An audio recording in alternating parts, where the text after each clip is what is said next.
Welcome and thank you all for joining us for this edition of CED Office Hour Live. I am Ambrose Moses, your facilitator for this session, and I'm joined by my community and economic development colleagues, Amber Twitty and Eric Smith. And CED Office Hour Live is our opportunity to have engaging and informative conversations that are helpful to Ohio residents and beyond, because we really hope that our recordings do get spread, across the nation here and is helpful in that dialogue. Our theme this month has been Say It Loud, the Urban Agriculture Movement in Ohio.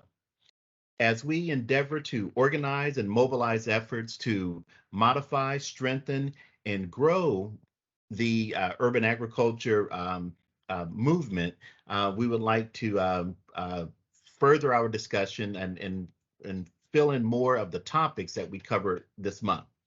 So we began the month with the why of agriculture. That was during our first week. Then we moved on to urban agriculture, the startup ecosystem, and we had a few representatives from some of the different co-ops and coalitions that are active in the state, different parts of the state. And then last week, we had Dr. Brittany Jones, who shared with us on our topic of why is land so important. She talked about the empowerment through consumption, land ownership, land banks, and Black food geographies. Today, we're going to round out July with a discussion on the topic of what is the role of an 1890 cooperative extension service in urban agriculture. And we are joined today by Dr. Clarence Bunch. Dr. Clarence Bunch is currently the Agriculture and Natural Resource Program Leader for Prairie View A&M University, where he has expanded the Cooperative Extension Program Agriculture Natural Resources Unit from 6 counties to 50. He has developed a small farm institute to service socially disadvantaged producers through several agriculture programs. He is the former Associate Director of Extension at Central State University, where he created the Central State University as an 1890 land grant institution. He developed Central State University Cooperative Extension Service. In addition, Dr. Bunch is the former senior pastor of the City of Zion, a former USDA Natural Resources Conservation Service District Conservationist, RC&D Coordinator, State Outreach Coordinator, State Conservation Innovation Grants Coordinator, all with NRCS. He has provided statewide administration, strategic direction, program development, and visionary and contemporary leadership during his tenure. Also, Dr. Bunch has built partnerships and provided leadership in local, federal, state, and county agricultural organizations. He has served in numerous roles with community civic organizations, such as executive board members of the NAACP, board member of the Sandusky Citizen Coalition, member of the Ohio NRCS Civil Rights Committee, the National Employee Development, and served as an assistant high school football coach. Dr. Bunch holds an associate's arts degree in agriculture and industrial technology, a bachelor's of science in agricultural economics, a master's in management, and a PhD in leadership and change. That's a lot. So we want to take this time to welcome you, Dr. Bunch, and allow you to take a couple minutes to give any further introduction and to answer that question, our question of the moment. What is the role of an 1890 cooperative extension service in urban agriculture? Can you hear me? Yes. All right, thank you, Mr. Moses. Of course, thanks everyone for the invitation to come and speak to your series, especially as you guys continue to emerge and to grow, continue to expand and have impact in reference to what you do there in Ohio. Of course, as he indicated, my name is Clarence Bunch. Of course, I am the Ag and Natural Resources Program Leader here at Prairie View University Cooperative Extension Program. And I wanted to, I guess, in reference to the question, I know that Mr. Moses was asking me in that regard. And so I think I was trying to save the good just for the question and answering period. But let me just share a couple of things. I have put a little slide together just to kind of touch bases on a couple of things, just a precursor, because I'm pretty sure many of you are very aware and very familiar with all of this, especially when it comes to urban agriculture there in the state of Ohio. But let me share just a couple of things. I always put this out here, so I encourage you, because we are a part of a land grant institution as well inside the state of Texas, and Texas is large and huge. Always trying to brand. I'm always branding Prairie Indian University as an 1890 institution inside an already established entity as well. So we continue pushing that forward here as well. Secondly, I just want to make sure I kind of get kudos reference to where urban agriculture is not the only program we do. We're engaging with a whole lot of programs we provide across the state with a lot of our producers, landowners here in the state of Texas. And of course, as we talk about up on the Small Farm Institute, the couple of programs we're engaging into, and I would say that urban agriculture is really really one of them as well. But let me share just a couple of things. I know that some of the things that Ambrose had indicated to talk a little bit about. I'm going to kind of like fuzz across all of this here, but it's not going to be as laid out on this slide. It looks better on there as opposed to the conversation. But I want to just talk a little bit about the history, a little bit of the land grant system, just a little bit about some of the structure it has, and just some of the roles of the 1890 land grant institution, as well as the role of the extension. I kind of say that for last, just part of the discussion that we can basically have. The role of extension. I know that many of you who are, I'm not quite sure who all are familiar with the, we've come just like I was born in, I won't tell you what year, so you won't pick out my age, but I was born later than 1862. But 1862, of course, was a moment in time that the Morrill Act was actually passed by Charles Morrill, who was actually out of Illinois. And so that they passed the Morrill Act in regards to providing teaching agriculture and mechanical arts in the schools, but there were no schools at the point in time. And so what the institution did, or what the government did, is that they actually provided to the state. When they provided funding to the state, it allowed them to emerge to like your Ohio State there, but it was not Ohio State. I'm not sure if you all know, Ohio State was not the first choice. I think it was the school in Cincinnati. They were the first choice of the system, but somehow communication, yeah, they Ohio became the most at that. Dr. Bunch, there's a The lot of 1862. there's a lot of breakup in your signal or your audio. Not sure. Can you hear me now? Is it still breaking up? Or was that my hello? Yes, I can. Can you hear me We can hear still? you now. Okay. We can hear you now. All right. Let me get a little closer. So I was just explaining about the 62. So always remember, and I often share this with others as well, is to always understand that 1862 was a time within the Civil War. And so always we're going to have the land grant will always signify a time when the country was in a divide because of the land grant itself and when it was actually birthed. But of course, then the land grant system was birthed at that point in time in 1862. Of course, all of the institutions, or not all of them, emerged at the same time. They kind of progressively emerged. I think Michigan State was the first one to emerge as a land grant institution, and then other institutions followed from there. But what happened is that after those schools began to emerge, then of course the notion came about, I think around in 1889. That's years have passed. This is after the war had ended, and then separation occurred. But then around, I think 1889 is when the issue that came about was that how that we have a free people now, but they're not being educated, and they were not allowed to be a participant and a part of the 1862 institutions. And so then that 1889 emerged, which was the second Moral Act, which allowed for then the 1890 institution in 1890 to emerge, and really which actually established the land grant institutions for the 1890s. Their charge was strictly and specifically focused on African American communities at that point in time. So it was designed for that to help still yet in reference to teaching in agriculture and mechanical arts was a part of that focus for the 1890 institutions as well.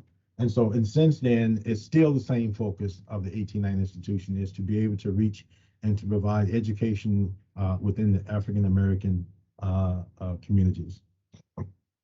I know all y'all knew all of this. I'm just practicing so y'all can make sure you have your your Thank you, thank you.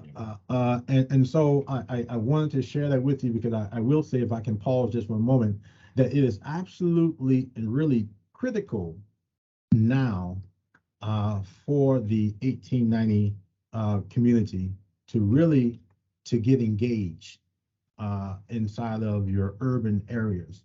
In reference to urban agriculture is only a one instrument to be engaged into, but it's very important at the current time because of food deserts, because of insecurity areas.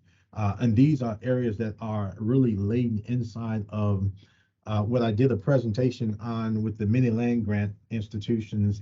This is for the southern region a few months ago, I think it was, maybe it could have been a month ago, where I talked about environmental equity, which is a part of environmental justice, in which identifying the fact that most of the identified areas that we have now, food deserts, are part of that particular red line that had occurred many years ago during and after the war. And so you have to realize that the significance that that the 1890 plays now is very critical to the sustainability inside of those communities. So I would encourage you to always remember that. And so now, as we move forward in relationship to urban agriculture, of course, knowing and realizing that the role in urban agriculture has always been pretty much almost the same as well. Not realizing that when we talk about what happened many years ago in reference to the World War, about how all the gardens was created just so that you can produce food for people to eat. The Great Depression, of course, which actually birthed the Natural Resources Conservation Service, which was able to come together with to have food for gardening to feed people. You have the World War II that actually occurred, which with how people were sustained in communities because of gardens. And because of the civil rights era that occurred, of course, also it talked about it springing out some of the grassroots movement in regards to food justice and sovereignty as well. So the history of urban and ag itself goes way back. It is not new. And I know many people probably think that it's new, but it's not new. It's an old element that's really just like everything else, just coming around the mountain again. You come around the mountain again as you come, kind of thing. And so it's emerging now again as well. I will say that now you're looking at things as we're looking at urban agriculture now, and of course the new element because of the new model, new ideal. We're looking at it because now of how it helped in reference to cultivating now, in reference to processing and distributing foods in and or around some of the urban areas. It's now, I would just say that they didn't put some wheels on it. It now looks better and it acts better and it's presented better, but still for the same kind of problems in reference to how do we provide food for those who are in need of food for one as a part of particular part of the birth. And so as we're looking at urban agriculture now in reference to action and how in communities engaging to help growing still yet fresh and healthy food, healthy produce of food that should be taking place, as well as trying to really improve some of the aesthetics in some of the neighborhoods. Again, a lot of these things you find are birthing inside of the food desert areas. You can go here in Houston. Houston is huge, large, and you have what we call, I think Mayor Sylvester Turner called incomplete communities. And these are communities that probably, that larger than some of the areas in the city of Cleveland, but they're the same kind of element of an area reference to impoverished communities. So all of these are impoverished kind of communities whereby it is laden with many minorities, African Americans, and others who actually populate that particular area, and they have the same kind of struggles and challenges that you have there in Dayton, and you have there in Cleveland, you have there in Cincinnati, you have there in Toledo, whereby neighborhoods have had actually declined and land become vacant, and so people are trying to figure out how to um, how to take advantage of that, as well as how do you feed the people in those communities. So same things are occurring here that's happening also there. But yet, how do we have an impact now when we're looking at urban agriculture? Because the big push in the movement now, sits really upon the hope of not just feeding, but also to economically earning. And so that becomes then another spin in this particular cycle that we're dealing with. So it leads to the fact that, of course, the role of urban agriculture, it varies. It varies from city to city. Seems like it's varies from state to state. It seems like it varies in reference to opportunity. It seems like, but still, yet it centers around the same central theme, and that is how do we help? Support producers, small producers? How do we engage in regards to local markets? How do we engage in helping with providing education? How do we engage with the food system and planning? How do we engage with some of the policy decisions that need to be made? And this is the things that really kind of, as we talk about, these are the kind of things that we really kind of engage into reference to with extension and the role of extension in the future. How do we do these things? And right now, I think there's a survey that was done back in, I think it was 2016 by some researchers, just to try to understand what were some of those things that needs to be now on the forefront in reference to extension and its engagement with this new movement that's occurring into urban agriculture, because all of this happened around the same time. The plight and the attention of what was happening in reference to food deserts, was the plight and attention was happening to reference to was struggling reference to communities. It became intertwined with food, land, and politics, all moved in together. And so now, how do we now begin to address this? And so, one of the things that's a reference to, you realize extension is an educational arm, and that's his job. It's an educational arm, and so by that being the case, of course, some of the things that I talked about was that extension should continue to train in training of volunteers. Volunteers still need to be a part of that ability to educate, to pass down for sustainability. And in many cases, when you look at it, um, I won't say that we are doing a great job at it, but we are doing a covering job at it. I would say that because of the how we integrate as a covering, that we're training youth. Um, it's more of an activity rather than a sustainability of education. And so when we look at the fraction of the margin, it's probably maybe about 3 or 4% that we're really impacting in regards to for sustaining, and to look at that reference to be able to be sustainable in the future. So again, training volunteers is one thing they talked about. Also, too, we talked about extension should pursue partnerships, and so extension and is not the we don't have it all and we don't know it all, but also too, one of the greatest disadvantage to extension is that if for instance, with the Buckeyes have people in every county, which allows them to have direct contact with local communities. Now, it doesn't mean that they actually work with all in the community, but it's implied that they should work with all the communities, so that then the access to the people are there, but still yet able to build a partnership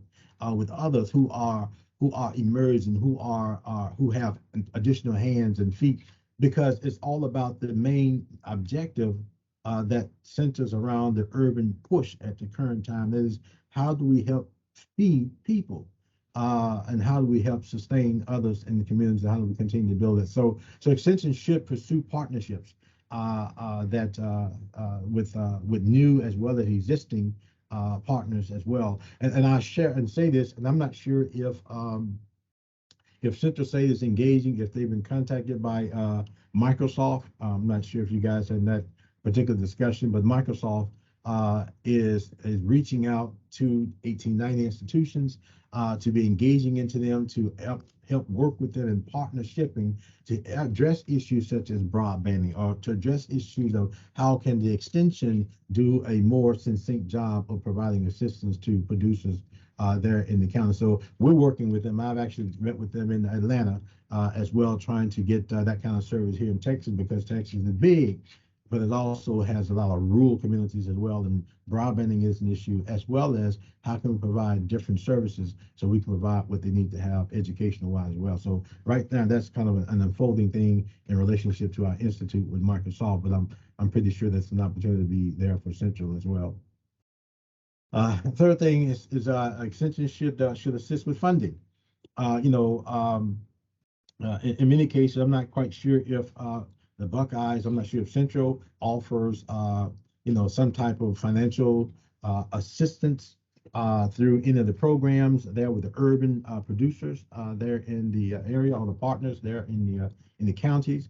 But funding is an issue, and so how do we kind of help push in regards to the urban victory without necessarily providing financial assistance? Because sometimes those startup businesses are kind of, it's not as easy to get started running an operation. Now, we want to do a mom and pop, do some gardening in the backyard and feed our own family. We can do that too. Education can kind of help in that regard. But if we're trying to do some expansion, in many cases, urban agriculture has been pushing to help entities who can raise food and donate to those who are unable to into elements or into institutions like for the food banks and so forth. That has been really a powerful thing, especially here in working within the urban ag community. But they do need to have funding. And I would say that one of the things that I launched this year was I launched a program for agriculture financial assistance, because one of the things we're doing through our urban ag program is technical as well as funding financial assistance as well. And so we just launched one this year. And so we have, of course, a big demand on the request for funding. And of course, it's not a lot, but it's like 1,500. I think we're going up to max to provide to landowners. And so big interest in that. But they all send stories about how much they need, what they need, and so forth and so on. So I think that that's something that Extension needs to continue to assist with funding with the communities in the state. And I think lastly, I may say that Extension should provide more research-based information.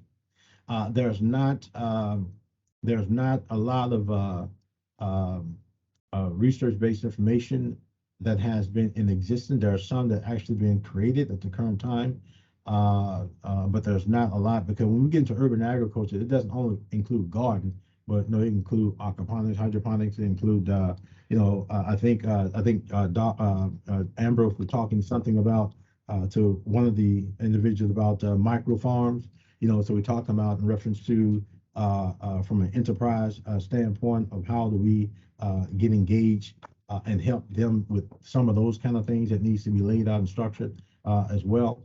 And so it all depends on what do we have in our arsenal, and you can't find a lot. So our researchers, for instance, are working through some of the smart what they call the smart commodity focus at the current time. And so what they are discovering and trying to discover is that when small scale producers are able to apply different varieties of nutritional value, they get greater return on their crops when they do that.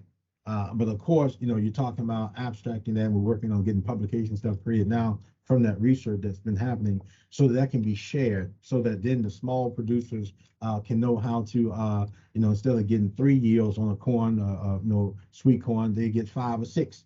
And so it helps them from a production standpoint as well as from a standpoint, sustainable standpoint. So we're working with that kind of aspect in reference to smart technology over here. But some of the research-based information needs to be there. Now I'm trying to think of I had another conversation. This is not too long ago. We was dealing with give you an example.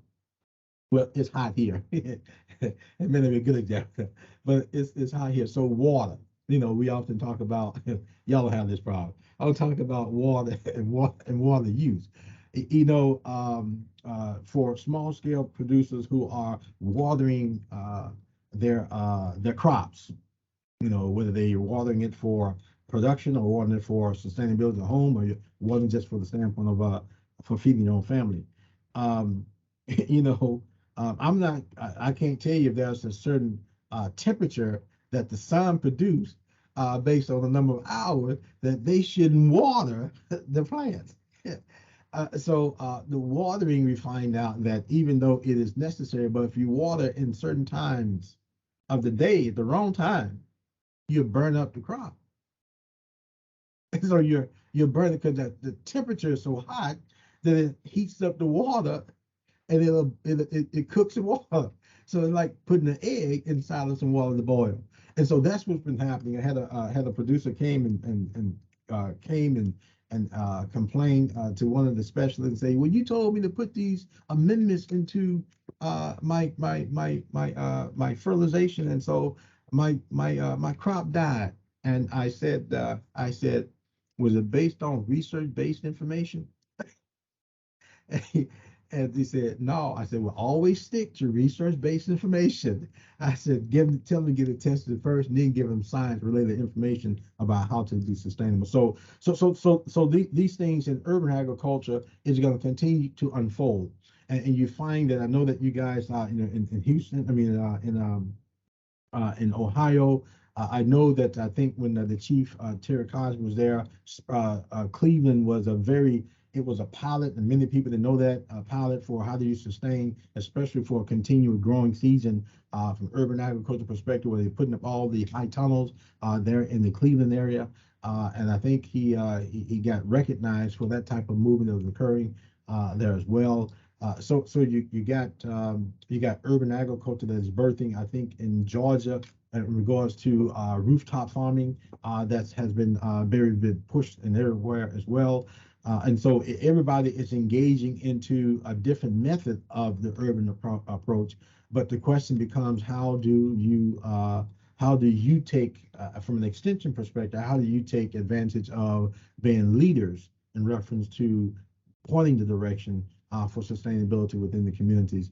And lastly, I'll say this: I know that when I did visit Microsoft, and I hadn't thought of this at all, but we're talking about on some of the rooftop buildings, they utilized beekeeping. And I know that there at Central, I don't remember her name, the professor, very big in bees. And so um, I know that there's an opportunity to be able to use bees on the rooftop, especially in some of your major city areas, because then they won't have to be concerned about neighbors complaining about harvesting honey or bees being an issue inside of urban locations. So I think all of that is a movement of how we need to continue to engage as we continue to figure out what the role of extension is within the urban agriculture. And like I say, it's going to continue to vary, and it's going to continue to emerge, it's going to continue to grow. And as long as we are in this particular cycle of time, it's going to continue to expand. So I would encourage you with that. And then I'm going to pause it and stop it there for the question. I'm not sure. Am I still on, or am I cut off? Uh, Hello? we Oh, hear I you. can't see that. Yeah, okay. Yeah, I can't Oh, see you none of can't that. see. Have I lost? Yeah, I'm like, have I lost him? I was just talking like I was like one of those TV commercials. But I didn't know Oh, if I was still on or not. okay, Um, yeah, you were Dr. Bunch. I'm sorry. Okay. Um, did you have more on your slides or No, no, are no. you done? You wanted me on for 15 minutes, and I didn't want to go past that because I don't want you to say, Dr. West, you're talking too much. All right. Well, thank you very much for sharing that. And folks, feel free to uh, raise your hand or put the raised hand if you have a question or comment or add it into the chat. Um, so there was a lot that you had packed into that presentation. I did have a, a sort of a quick question.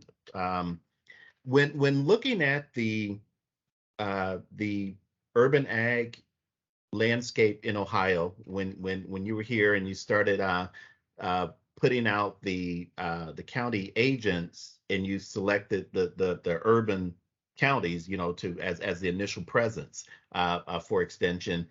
In Texas, obviously you have more Black farmers and who are also in the rural areas. I would imagine you have thousands of Black farmers in Texas. Right. So how do you what are some of the comparisons, similarities or differences between the urban ag scene in Texas versus the urban ag scene in Ohio, and particularly the involvement of the Black farmers? Okay. So I think one of the things I share with what we call the CBO. So when I work with, we have about seven ag producers, CBO groups in Texas, and I work with all of them. And what are CBOs? They call them CBO, but they're community-based organizations. But it's just that they are agricultural farmers-based organizations, and so that there's like seven of them scattered in different locations because they all cover in different counties as they're covering across the East Texas area. But one of the things I try to share with them, and actually I share with others as well, is that we have to always understand it's like urban farming, urban agriculture, urban conservation. Each one of them has the first name of urban, but each one of them are a little bit different to a particular degree. Its scope is a little bit different, but yet the essence remain the same. That is producing some sort of food related to the soil, or related to that aspect of land. And so what I try to get them to understand is that when we're engaging in the rural communities, the rural communities, they'll tell you, we go downtown. And no, to them, that's the city, of their community. But no, for us, it's like, no, it's not really, it's a rural area. But they focus more so on the gardening aspect, and you get more out of them in relationship to gardening as well as more of the natural nature. So you'll find more of the pollinator elements with them in regards to that. You'll find more of the aspect of them growing bees, having beehives, roughing up for hunting and stuff like that. So they'll do those sort of things. Even when it comes to things such as hydroponics and aquaponics is not up their alley because of their agricultural traditional background. And so agriculture then centers around, your row crops are getting into, a lot of them do some vegetable cropping. Now they do, and you get into your livestock. Those are really the cornerstones of the agriculture component with the farmers here, agriculture farmers. So what I try to get them to understand that there's a separation in reference to understanding, and just my personal preference. So please, forgive me if you're mad at me. I have sometimes problems calling urban farmers. I see you as growing some potatoes in your backyard, or you're growing some vegetables to make some money so you can go sell at the food market, what's it called, the flea market. But I have trouble with identifying you as a farmer unless you are really a farmer who just moved into the city. So because of that element. So as we deal with them in relationship to urban agriculture, we're talking about now, many of them now shift towards the vegetable grow crops. They don't get no longer into the row crop element. It's really now into the vegetable issues of growing, tomatoes or growing, lettuce or cabbages and those sort of things. It becomes then narrow in that regard, and that's what they take really back to the food markets or to the flea markets, are really to sell. They want to sell the fresh food. Now I will tell you this. Now, Eric, don't get mad at me. That is, I'm not a big fan of the flea market. I am not a big fan of flea markets because flea markets are there to make money. And flea markets are gonna sell a tomato that may cost you can get out of the grocery store for 50 cents. They're gonna sell it for $1.50 at the flea market. And so, whether they saying you gotta drive there to get it, they're making money. So it's not necessarily the most, let's say, the most effective way to help sustain, watch this, a food desert or a declining neighborhood with high prices. But it is there because the aspect they can use, food stamps and get those kind of things that are in place. But yeah, so Ambrose, in regards to between the two, so I tried to make sure I work with them in that aspect of, like, we have an urban conference we're scheduling for September. We're going to have our first urban conference that we're engaging into now. And so we're going to put that on, and we're going to be, it's one of these big things we're going to do, because we do have a lot of urban producers and production that takes place here. And Houston is the place where, we call Beyonce and tell her,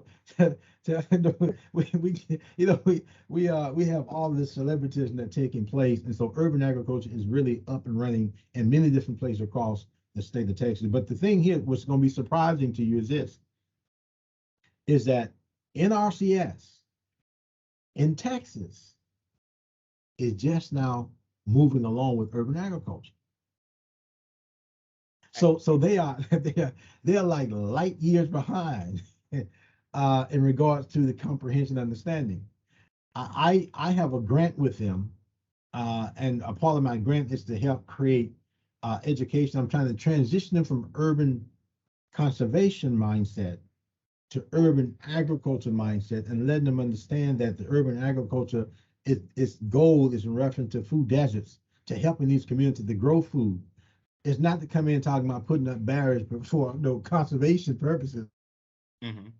And so I've been educating them in that regard as we're moving forward. So it's that separation of mindset, I think, that's really important. But as I say, Ohio is ahead of the curve because urban agriculture is a part of developing food to provide fresh food as well as healthy food for people. Okay. Well, before I ask another question, is there anyone else who wants to get in? Because Dr. Bunch and I can go for a while. Okay, so as you talk about the, you made reference to, you talked about educating, we talked about sustainability and educating volunteers as part of the a need or a role of extension, in terms of helping with the sustainability of urban ag. Can you talk about that a little more? Because that was one thing. That's one thing in terms of, I guess, the manpower of running a farm operation. It's going to be, it's labor intensive. So volunteer. So that's a real significant part of the model then. So remember, urban agriculture is a large scope. So if we look at urban agriculture from the piece that you're referring to, don't look at it as a production model, because then production means that you have a farm operation that you need to have people to reproduce massive to provide. It's a service that needs to take place. And so from an industry standpoint, they save money when they have volunteers to come in and help out. We have a program that I work with. They're called, it's a group called Pay It Forward, which is an organization that we work with that have migrant workers that come in. And so they actually come in and they actually, they have land inside the urban area that they raise, food on, They sell it to food markets. They sell it to flea markets. They also take some home. But it's helping them to be sustainable and to grow. So that's the whole purpose of the program, is to work with them in reference to helping them to be sustainable. But they can use volunteers that can come in and work with them. So the ideal of volunteerism, is a part of how do you help a dying community, or how do you help a dying neighborhood. You have the aspect of, in the neighborhood you got 5 churches in the neighborhood, and each one of them got probably about an acre of land that's grassed up they don't use. And so if you can engage them and educate them and get them to become supporters of, we can feed either our congregation or we can feed our surrounding community people who are in need, then that needs to have the volunteerism that needs to take place. So the education part comes in, where we can now give our education to help teach them how to do so. But as we teach them, it encourages the volunteers to say, I am doing something that has purpose. Most people don't volunteer unless there's a purpose somehow. I don't know. We don't volunteer at home. We volunteer because we're told to do from the missus. Go mow the yard. We don't do it because we want to, but we do it because we are told to. And so, but inside of that kind of element, volunteerism is important. So because we're talking about sustainability now, volunteerism is needed in order for us to kind of help, reproduce. The food banks need volunteers to help them. They don't have, in place that need volunteers. So volunteering is also needed. We're talking about contributing towards decreasing the need for food insecurities that we have. And the only way that's going to overcome that is that we have people to engage to do so. We can come up with ideas, just like you said. We can have the land, but they can't do it all, and I can't pay folks to do it. But if I can have folks who be volunteer to do so, so the push in regards to that there's indicating in regards to the service that they need to have, the extension needs to now educate volunteers. And one of the things they utilize was 2 groups. Remember the 2 groups that's very active, even also there in Ohio. One is Master Garden, is a volunteer organization that really assembles to come together to work on projects where they may raise food and may give it as well. And you also have, they sometimes use the 4-H, the young people in the 4-H system would also do the same thing. But can you imagine if you would do the same thing with your Boy Scout, your FFA, all these other groups, your local community groups who also volunteer, your churches? We really would be able to reproduce a lot of food to be distributed to others. If we can really look at that volunteerism to do so, we can produce more if we have more to help. But we can produce less because we have less to help in that regard. All right. Make sense? All right. Yeah, yes it does. Yes it does. Thank you very much for that response there. Is anything else that Kip, did you want to share anything? Your name was mentioned earlier when I think it was Victor's talking about the micro farm, and then I say, yeah, Kip Curtis, and then he said you guys are joined at the hip, sort of. Yeah, my ears were burning. I was trying to get logged in. It took me a minute. Mr. Bunch, thanks so much for your presentation. I really appreciate and sort of hearing this perspective on it. And I think you're raising a question that I've been sort of pondering myself at this point accidentally. I fell backwards into it, which is, what is the role of extension? What is it that extension should be up to at this critical moment, right? Because it's not 1890, it's not 1950, it's 2022, and there's some really interesting things happening, which you're sort of talking about today, the midst of this sort of transformation or potential transformation of a food system to the benefit of neighborhoods and communities who've been left out of the economic equation in ways that can be empowering and hopefully wealth creating as well. And I think urban agriculture has all of that potential. It's one of the reasons why I'm so excited about working in it. And I wonder if if extension wouldn't do itself a good service by thinking about this distinction that you made, and I think it's a fair one, and I take it to heart, which is that, well, I don't really see these guys as farmers, right? And there's a real reason for that, like the breadth and depth of experience that you get in a farm environment is nothing like the breadth and depth that you get in an urban growing environment. But you also mentioned this sort of Pyrrhic victory of the quick sell, that ultimately isn't a good economic model, that they're not selling their stuff in a good way. So there's a sort of lack of market connections. And think about the work with urban growers as trying to bring them closer to that rural ideal, by one, helping them think hard about commercial growing, and perhaps commercial growing on a scale that will bring them a sufficient sort of supplemental, and help them organize in a way that'll get them better access to fresh food markets, which are in the tens of millions, if not hundreds of millions in Houston. And so it's not a matter of people aren't spending money on these kinds of things. It's that, well, those markets are dominated by certain kinds of crop flow and economic flow. Is there a way to tap into that?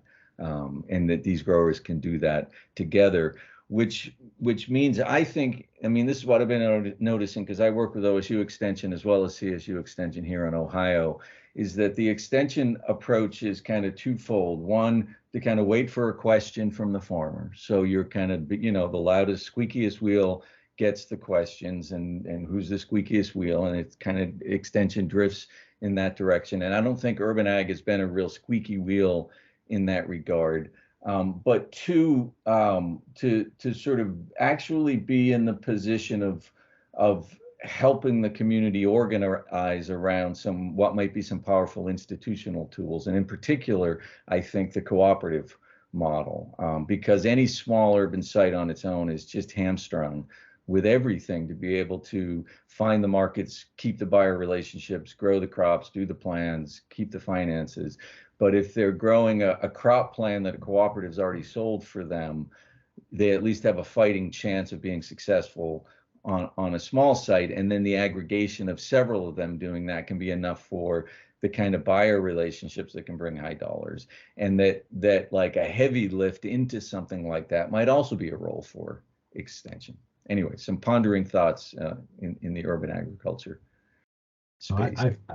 I think that's good, and you're really jumping in Ambrose's lane of agribusiness, because you just now talking about the components of, and really just another desegmentation in reference to urban agriculture is the agribusiness part, because you're right in regards to that group of cooperative people are in it for sustainability economically, and so that means they have a different demand, as opposed to the nature of the issue of urban agriculture gained life because of, and let's not mistake it gained life because of food insecurity, but the food insecurity was connected to impoverished communities.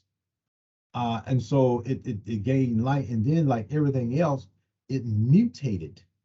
And it began to change to something else differently. And then somebody said, how when folk want to keep it going in the same, to go in the same direction, then they threw in healthy food, healthy eating, to give it a new spin of life, to say that we still need to do healthy eating, because now we have identified that in these communities, like they don't know no better to eat tomatoes versus eating corn chips. They don't know any better to eat cabbages and lettuce, green leafy foods, opposed to eating they don't know any better. So now it birthed another spin in regards to a reason for wanting to push urban agriculture, because we're talking about now long life, change of health, and then that got connected to the aspect of medical health. In other words, now we can look at curing and stopping some of these degenerative diseases that can occur if we get them to eat right inside of the food insecure areas. You follow me? But still, for the people in the food insecure areas, you got to go to the farmers market and buy food that costs more money than you can afford. Otherwise, you make the changes what they did here. I'm pretty sure did there too. There's the changes where you can go and get the food stamps, and they get those conversions, so that then those people who are in those communities can still purchase their food at that price, and like they're not gonna miss it, kind of thing. So you're right. You're right in that particular part. But it has really changed now to healthy eating, and I think right now healthy eating is gliding, is hitting a plateau, because healthy eating now is about to run into the issue of we don't have no food. That's the big push now, where they say, well, we gonna run out of food. Now everybody talking about you gotta learn how to grow crop in your backyard because there's gonna be no more food. And I say, yeah, we're talking about the issues that are happening around the country, around the world. Food can't come in. The new signing that had to take place with what's his name, Putin, who's attacking them. He had to go sign an agreement to say, I'll let the food come out. So while we still destroying you, we let the food come out. It's the food issue that's happening now. So food insecurity is about to take a whole nother spin, because now they realize, you got climate change. Climate change has had a significant impact upon the availability of food. In the South, they're subject to all kind of storms and hurricanes and everything else that's been happening down here. It wipes some people out. Up north, it's not happening in that kind of situation, but there's still impact that's occurring because they got to sell it and send it somewhere, and you can't send it out. A case in point would be I don't know, Ambrose, when I was there at Central, I know we had gotten the hemp. Hemp was a part of the, it was the movement in the 2017, 2018 era. It got approved in the state of Ohio, and everybody was jumping on hemp because everybody seen the dollar sign, like bing, bing, bing. But they didn't realize production too much. That's a thing in the economics called supply and demand. And you can produce, but if you can't get rid of it, you stop.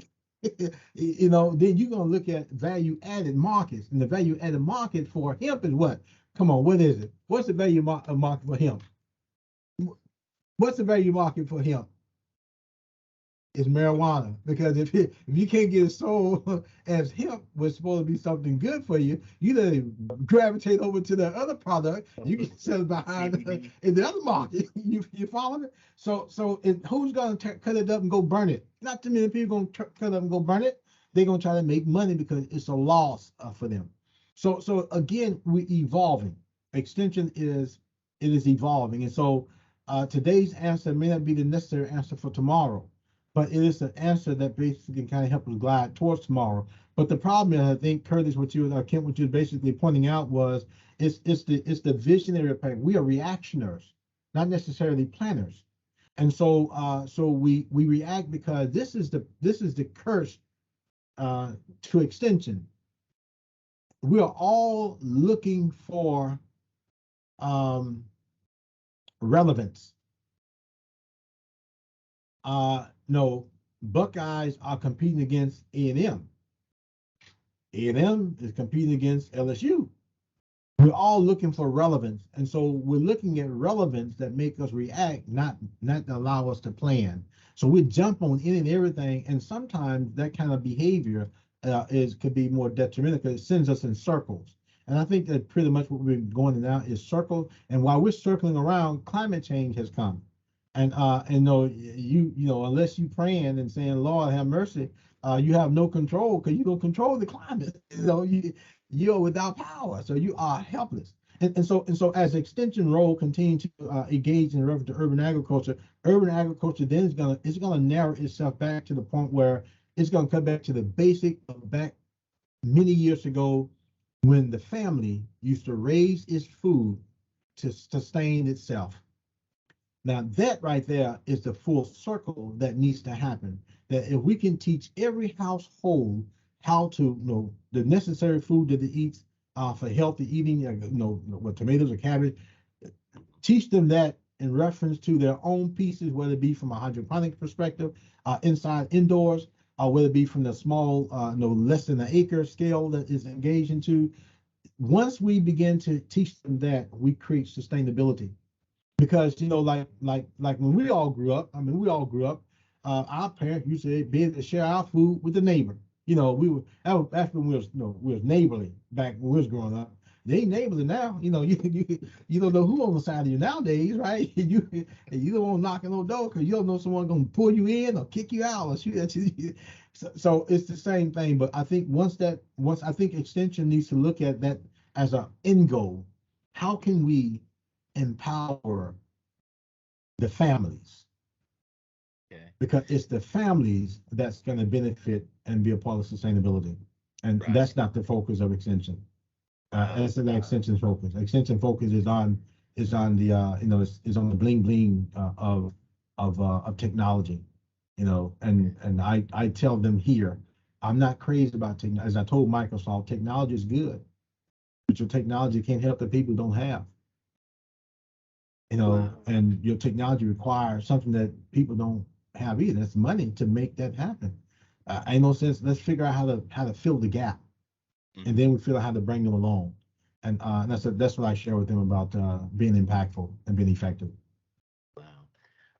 Well, Dr. Bunch, thank you very much. We are at our 3 p.m. time. I want to thank you very much for sharing with us so much today.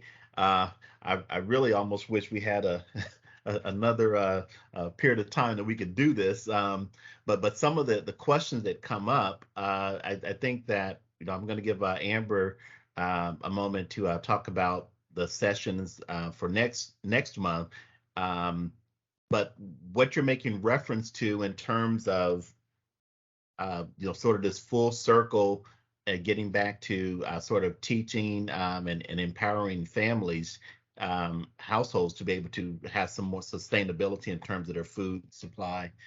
I think that that's probably an important thing to sort of explore. How do we move towards that? And in doing so, it would probably be good to have some input from some of these community based organizations and groups. Some of the folks who are represented, online, when I look down through the attendance list here, who are doing various things in the community, various organizations.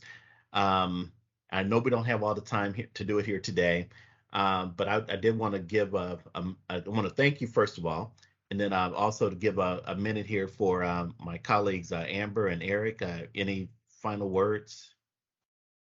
Okay, so I'm full all over again. I've been on fire with our Urban Ag series. I'm learning, and as I stated last week, I changed my whole agenda for this show for next month because next month I'm in charge of the title. So we're extending the Urban Ag um, conversation, but focusing a little bit more on the ecosystems and highlighting some of the strategies that the individual urban farms or over urban farm coalitions are doing in their area, because they really have some good strategies around legacy, the next generation, education, changing that, that eating lifestyle, things like that. And so we're going to continue that conversation. And then we'll roll into some workforce development supports and resources for your business, no matter what industry that it's in. So that I'm excited about continuing this conversation next month. But Dr. Bunch, I'm just on fire. I heard a lot about you when I first came. I've only been here about a year and a half at Central State, and and you exceeded even what I've been told about you. So thank you for sharing. And Ambrose, we just have to bring them back another day. Okay, we'll work on that. We'll Yes. work on it. So And not only have I Eric? heard about you thank you. at Central State, but some of us were recently at the NACDEP conference in Indianapolis. And boy, did everybody want to know where's Dr. Bunch? So you are well respected within the industry. So thank you so much. Oh, I don't have anything much to add. Just a quick question. You when you were talking about the building the volunteer base and some of these other strategies, you referenced as a launch pad for that conversation a 2016 study, a research study. Do you have anything else you can tell us just so we can find that that particular study? Yeah, matter of fact, I'll ship it to. I sent to Ambrose. Ambrose, you can get it to him. Because it was a survey that was done, just trying to understand the role of extension. They talked about a number of different things, and it was May 2016. Because in May 2016, Ambrose, and you don't know this, but urban agriculture had not been birthed. Actually, I introduced urban agriculture to Ohio State before I actually moved into the role, because I created that system at Central, and I was already engaging about what we're going to do moving forward. And I talked about urban agriculture before it became popular. And then Ohio State, they're the Buckeye. They know they can take off. They took off with it, and it pushed and became popular. So that article, I'm pretty sure, came off from that aspect of when it became popular at that point in time. But I can get that to you guys. May 16th, May 20, it's like May 2016 when it occurred. And so yeah, I can get that to you. But it just talks about those things that I think are very important. All right, all right. Thank you very much. So everyone, I want to again thank you all for attending and participating today. And we will have some additional further conversation next month. Thank you again to Dr. Bunch, and I look forward to seeing everyone next month for our next CED Office Hour Live. Thank you. Thank you.